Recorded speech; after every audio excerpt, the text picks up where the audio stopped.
नमस्कार,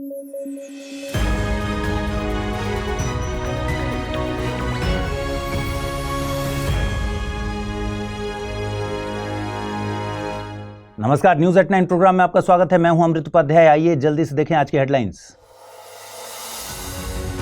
इथेनॉल को लेकर एक नई योजना लॉन्च। कोऑपरेटिव चीनी मिलों के बदलेंगे पुराने प्लांट, बढ़ेगा बायोफ्यूल का उत्पादन।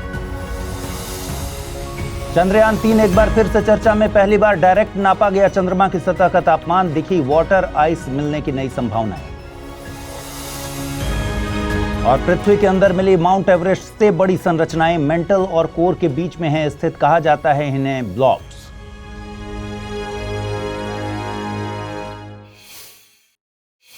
आइए शुरू करें। हाल ही में इथेनॉल चर्चा का विषय बना हुआ है। दरअसल केंद्र सरकार ने हाल ही में एक नई योजना लॉन्च की है जिससे कोऑपरेटिव चीनी मिलों के पुराने प्लांट को बदला जा सकेगा या मॉडिफाई किया जा सकेगा ताकि ये इथेनॉल उत्पादन कर सकें। देखिए, इथेनॉल उत्पादन खासतौर पर भारत की ऊर्जा जरूरतों के लिए एक गेम चेंजर साबित हो सकता है। क्यों? क्योंकि इथेनॉल एक बायोफ्यूल है जिसे विभिन्न वनस्पति स्रोतों से बनाया जाता है।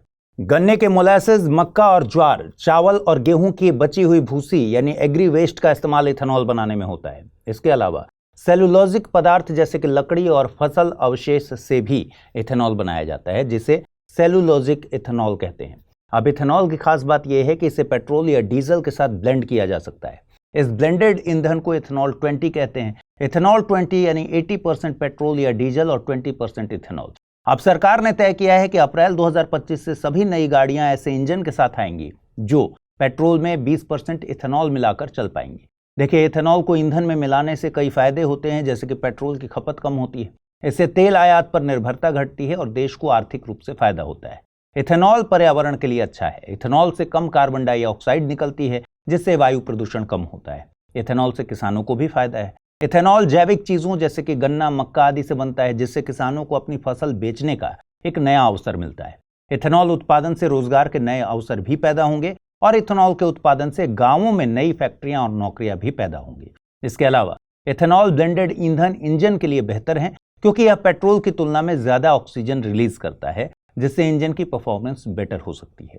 आप समझ ही गए होंगे कि इथेनॉल हमारे लिए इतना जरूरी क्यों है। इसीलिए इथेनॉल उत्पादन बढ़ाने के लिए सरकार कई प्रकार के कदम उठाती है। जैसे सरकार नए इथेनॉल प्लांट खोलने में मदद करती है। 2018 से 2022 के बीच सरकार ने इथेनॉल बनाने वाले प्लांट्स को लोन के ब्याज में छूट देने की योजना चलाई थी।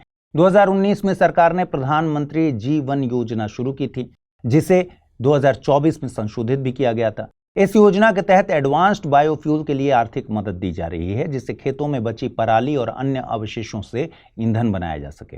अभी 6 मार्च 2025 को सरकार द्वारा नई योजना लाई गई जिससे चीनी मिलों के पुराने प्लांट को इथेनॉल उत्पादन के लिए बदला जा सकेगा। इसके अलावा सरकार ने इथेनॉल उत्पादन के लिए अलग अलग फसलों की दरें भी तय की हैं ताकि किसान और कंपनियां ज्यादा इथेनॉल बना सकें। सरकार ने इथेनॉल पर लगने वाला GST 18% से घटाकर 5% कर दिया ताकि इसकी लागत कम हो जाए। सरकार द्वारा इथेनॉल उत्पादन को बढ़ावा देने के लिए मक्का को मुख्य फसल बनाया जा रहा है। सरकार ने तेल कंपनियों और इथेनॉल प्लांटों के बीच लंबी अवधि के अनुबंध करने को कहा है, लॉन्ग टर्म एग्रीमेंट्स करने को कहा है ताकि इथेनॉल की सप्लाई स्थिर हो जाए। आपको बता दें कि सरकार के इन प्रयासों से भारत में इथेनॉल का उत्पादन और आपूर्ति बढ़ रही है।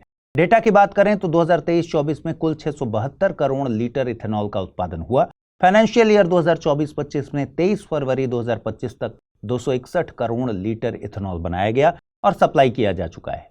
2025-26 में सरकार का लक्ष्य है कि पेट्रोल में 20% इथेनॉल मिलाया जाए जिसके लिए 1016 करोड़ लीटर इथेनॉल की जरूरत होगी। कुल मिलाकर सरकार इथेनॉल 20 ईंधन को अच्छी तरह से बढ़ावा दे रही है जो पर्यावरण को कम नुकसान पहुंचाता है, देश की ऊर्जा सुरक्षा को बढ़ाता है और किसानों के लिए एक नया आय का साधन भी बनता है।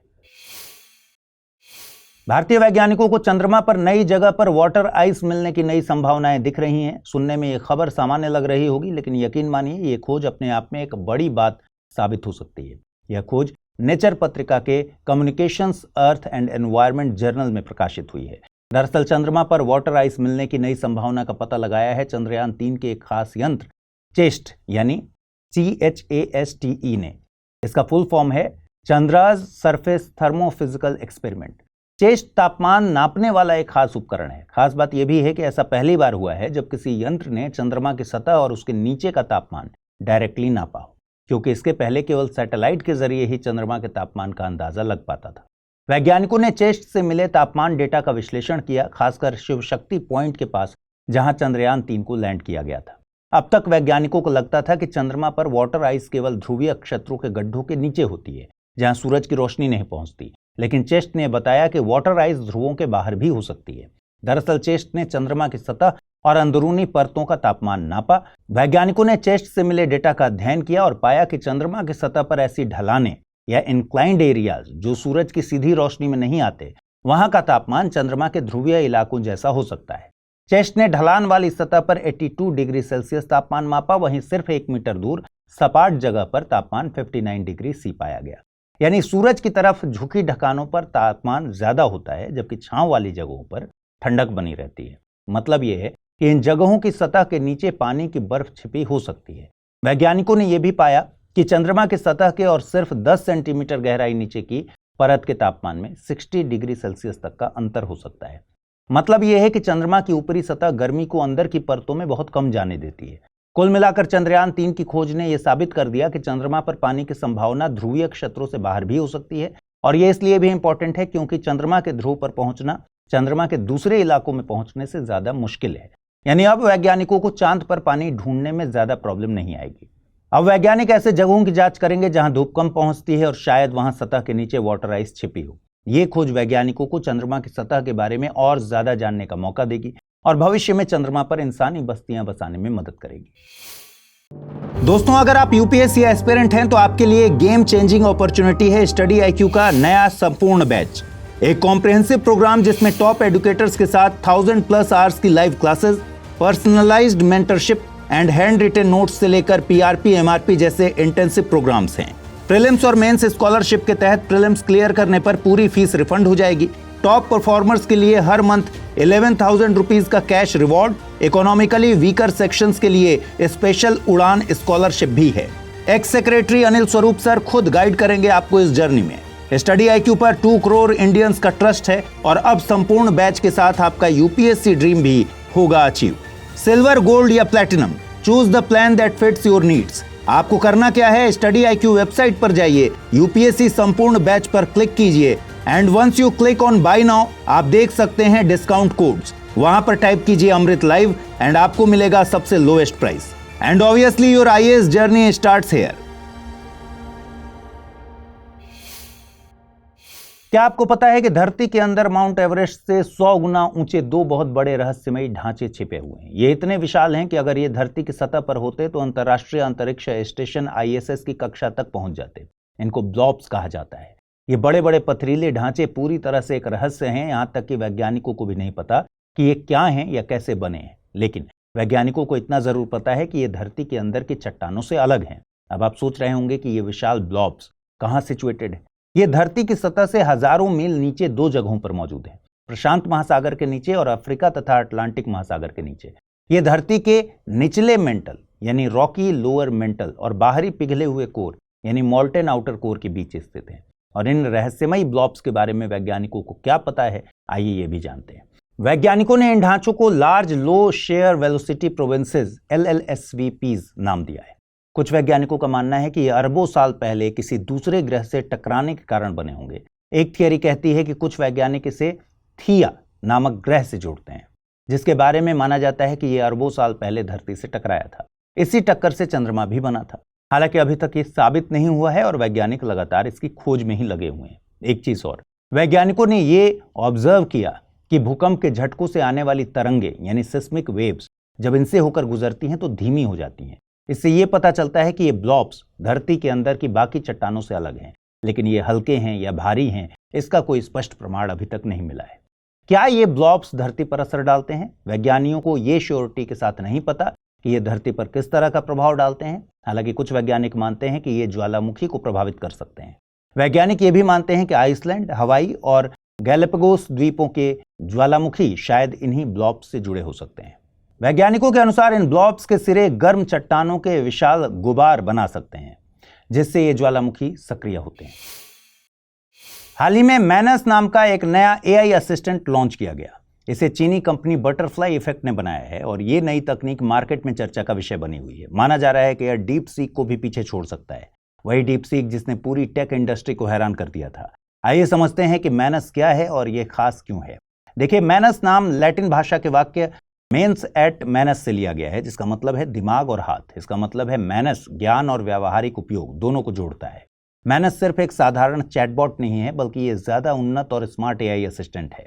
ये व्यक्तिगत जरूरतों के हिसाब से बेहतर रिजल्ट देता है और स्वतंत्र रूप से फैसले लेने की क्षमता रखता है। सवाल यह है कि मैनस क्या कर सकता है। यह शेयर बाजार का विश्लेषण कर सकता है, यह होटल एंड फ्लाइट बुकिंग जैसी पर्सनल सेवाएं मैनेज कर सकता है, ये आपके घूमने के लिए ट्रैवल प्लान बना सकता है। ये आम एआई ऐप्स की तरह सिर्फ जवाब ही नहीं देता, बल्कि इंटरनेट पर खुद जानकारी खोजता है और वेबसाइट से डायरेक्ट जुड़कर डेटा को इकट्ठा करता है। अब मैनस कैसे काम करता है ये भी जान लेते हैं। मैनस क्लाउड पर चलता है, जिससे अगर आपका इंटरनेट कनेक्शन कट भी जाए तब भी आपका काम जारी रहेगा। हालांकि अभी ये सभी यूजर्स के लिए अवेलेबल नहीं है। इसके यूज के लिए अभी सिर्फ इनवाइट वाले यूजर्स को ही एक्सेस दिया जा रहा है। मैनस की लोकप्रियता बहुत तेजी से बढ़ रही है और इसे संभवतः एजीआई यानी आर्टिफिशियल जनरल इंटेलिजेंस की शुरुआत माना जा रहा है। आइए देखते हैं आज का term of the day.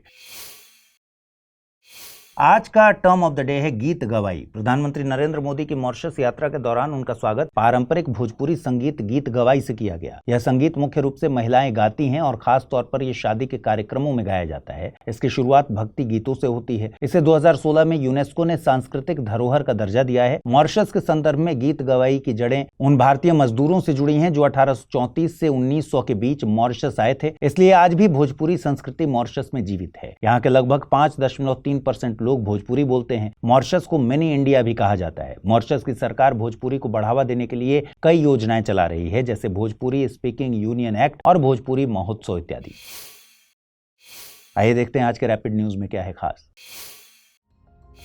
Aeronautical development agency ADA ने ओडिशा के तट पर अस्त्र मिसाइल का सफल परीक्षण किया। यह missile light combat aircraft MK1 लड़ाकू विमान से दागी गई।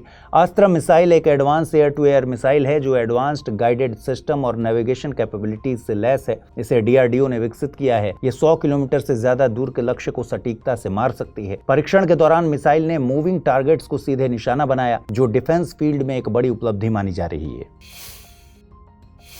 रक्षा मंत्रालय ने भारत इलेक्ट्रॉनिक्स लिमिटेड BEL के साथ 2,906 करोड़ रुपए का समझौता किया। यह समझौता देश की रक्षा क्षमताओं को मजबूत करने के लिए किया गया है। इसके तहत भारतीय वायुसेना के लिए अश्विनी रडार खरीदा जाएगा। ये रडार डीआरडीओ ने डेवलप किया है। यह मॉडर्न तकनीक से बना है और तेज उड़ने वाले लड़ाकू विमानों से लेकर ड्रोन और हेलीकॉप्टर तक सभी को ट्रैक कर सकता है। यह भारतीय वायुसेना की निगरानी और सुरक्षा क्षमता को बढ़ाएगा। इससे भारत की विदेशी रक्षा कंपनियों पर निर्भरता कम होगी। साथ ही यह देश के रक्षा उद्योग को भी बढ़ावा देगा। केंद्र सरकार ने पीएम युवा 3.0 योजना की शुरुआत की। यह युवा लेखकों यानी 30 साल से कम उम्र के लेखकों को प्रशिक्षित करने के लिए एक मेंटरशिप प्रोग्राम है। इसका उद्देश्य पढ़ने लिखने की संस्कृति को बढ़ावा देना और भारतीय लेखन को वैश्विक स्तर पर ले जाना है। इस योजना के तहत 50 युवा लेखक चुने जाएंगे। योजना के 3 विषय हैं। पहला, भारतीय प्रवासियों का नेशन बिल्डिंग में योगदान। दूसरा, इंडियन नॉलेज सिस्टम को बढ़ाना। और तीसरा, मॉडर्न इंडिया के निर्माता 1950 से 2025 तक। राष्ट्रीय पुस्तक न्यास यानी NBT इस योजना को लागू करेगा। पीएम युवा 3.0 का मकसद भारतीय संस्कृति, इतिहास और आधुनिक विकास को समझने और लिखने के लिए युवाओं को प्रेरित करना है। भारत ने चौथे NMFT यानी नो मनी फॉर टेरर सम्मेलन में आतंकवाद के खिलाफ वैश्विक एकता की जरूरत पर जोर दिया। यह सम्मेलन जर्मनी के म्यूनिख शहर में आयोजित किया गया। इस दौरान भारत ने चिंता जताई कि आतंकी फंडिंग अब सीमा पार लेन देन और डिजिटल तकनीक के कारण कॉम्प्लेक्स हो गई है। इसे रोकने के लिए भारत सरकार ने कई कदम उठाए हैं, जैसे UAPA यानी अनलॉफुल एक्टिविटीज प्रिवेंशन एक्ट 1967 और PMLA यानी prevention of money laundering act 2002 कानूनों में बदलाव किए गए हैं। RBI वित्तीय निगरानी करता है और FIUIND यानी फाइनेंशियल इंटेलिजेंस यूनिट इंडिया संदिग्ध लेन देन की पहचान के लिए दिशा निर्देश जारी करता है। खुफिया एजेंसियों की मदद के लिए नेट ग्रिड भी बनाया गया है। भारत 2018 से NMFT सम्मेलन में भाग ले रहा है, जिससे आतंकवादी फंडिंग से निपटने की क्षमता बढ़ी है। चीन ने म्यांमार सीमा के पास एक हाईटेक रडार सिस्टम तैनात किया है। ये एक लार्ज फेज्ड एरे रडार एलपार है जो 5000 किलोमीटर से ज्यादा एरिया तक निगरानी कर सकता है। दरअसल लार्ज फेज्ड एरे रडार एक मॉडर्न रडार सिस्टम है जो कई एंटीना के थ्रू बड़े एरिया को स्कैन कर सकता है और कई टारगेट्स को ट्रैक कर सकता है। इसकी रणनीतिक स्थिति चीन को बंगाल की खाड़ी और हिंद महासागर में गतिविधियों पर नजर रखने में मदद करती है। इससे चीन को भारत की मिसाइल प्रोग्राम के बारे में जानकारी मिल सकती है, जिससे वो इसके खिलाफ कदम उठा सकता है। यह भारत की राष्ट्रीय सुरक्षा के लिए चिंता का विषय है। आइए देखते हैं आज के बुलेटिन पर आधारित सवाल। पहला सवाल है, बायोफ्यूल के संबंध में निम्नलिखित कथनों पर विचार कीजिए। इसे विभिन्न वनस्पति स्रोतों से बनाया जाता है। इसे पेट्रोल या डीजल के साथ ब्लेंड किया जा सकता है। इसका दहन करने पर कार्बन डाइऑक्साइड नहीं निकलती है। उपर्युक्त में से सही कथन या कथनों को चुनना है, केवल 1 और 2, केवल 2 और 3, 1, 2 और 3 या फिर इनमें से कोई नहीं। अगला प्रश्न है, चर्चा में रहे ब्लॉब्स का संबंध है एक ऑटो इम्यून डिसऑर्डर से, एक उष्णकटिबंधीय चक्रवात से, पृथ्वी के अंदर मिली एक संरचना से या फिर एक सॉफ्टवेयर वायरस से। आइए देखते हैं कल मैंने अपने बुलेटिन में कौन से सवाल आपसे पूछे थे, उनके सही जवाब क्या है। खबरों में रहे गोमा और बुकावू शहर स्थित हैं, Angola, Rwanda, Democratic Republic of Congo या फिर सीरिया। सही जवाब है Democratic Republic of Congo, DRC, यानी विकल्प सी। और दूसरा प्रश्न मैंने पूछा था, रामसर अवार्ड जीतने वाली पहली भारतीय महिला निम्नलिखित में से कौन है? जयश्री वेंकटेशन, पूर्णिमा बैनर्जी, वंदना शिवा या फिर मेधा पाटकर। सही जवाब है विकल्प ए, यानी जयश्री वेंकटेशन। तो आज इस बुलेटिन में फिलहाल इतना ही। आप सभी को होली के रंग बिरंगे त्योहार की ढेरों शुभकामनाएं। मैं उम्मीद करता हूं कि आप सभी सुरक्षित रहते हुए, अपने जीवन में अच्छे कामों के रंग भरते हुए, अपने लक्ष्य की ओर आत्मविश्वास के साथ बढ़ते रहेंगे। नमस्कार।